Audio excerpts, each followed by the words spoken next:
Hi, everyone. Thank you for being here. I'm Avia Ben-Ari, a doctoral researcher at the Technion and an expressive arts therapist.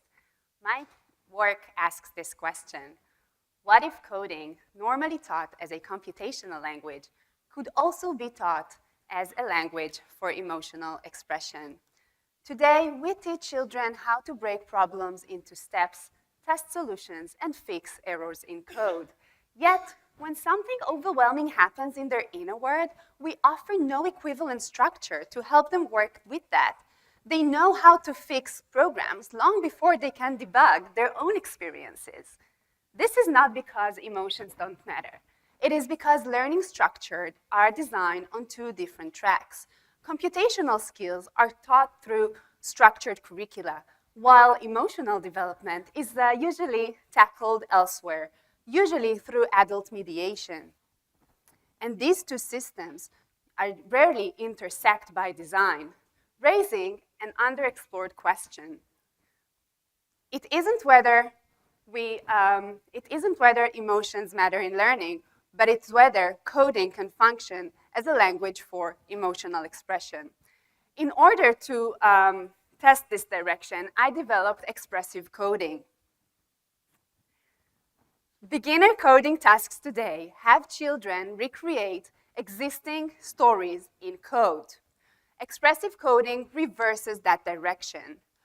Using framework from expressive art therapies, students project their inner experiences into personal stories. And then that narrative is what determines what they code and what programming concepts they learn.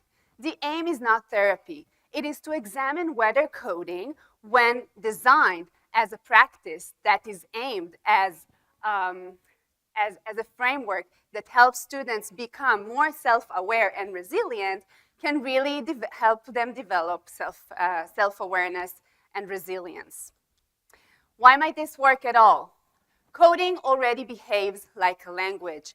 It is generative, structured, and symbolic.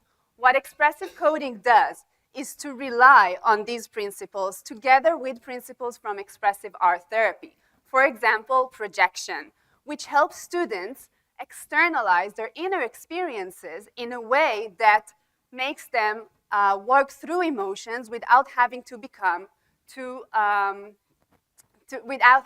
deal with emotions too directly.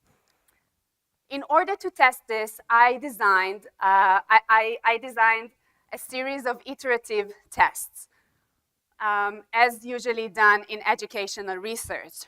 Across studies, I was able to refine the expressive coding tasks in a way that helped me validate both coding tasks and emotional-related aspects.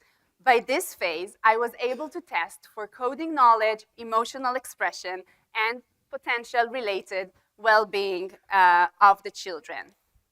What happened in the results phase is that systematic trends appeared. As may be seen in the orange bars, coding knowledge significantly increased past the intervention, and we also saw increased coding attitudes such as self-efficacy and interest. In terms of short-term emotional state, children showed significant improvement in their positive emotions, followed by a mixed trend with their negative emotions. These findings come with limitations. The studies were short-term, modest in scale, and conducted in school-based, non-clinical settings. Nevertheless, these findings also hold some potential affordances. Emotional expression may actually become something that is integrated, inherited within daily coding instruction. It is low cost, and it is designed to scale up and to be adapted in different settings and different cultures. This way, rather than having coding as something that stands alone, and rather than having emotions developed elsewhere, we reframe coding such that coding instruction also involves emotional development. To sum up, expressive coding is a therapy-informed coding pedagogy. When expressive structure precedes coding instruction and it helps children express their inner world, it may form as a sort of a therapy without actually becoming a therapy, because we borrow mechanisms, we do not borrow goals. This way, we offer to reframe what Seymour Papert had once termed as an object to think with into something that could also be now called an object to feel with. Thank you very much.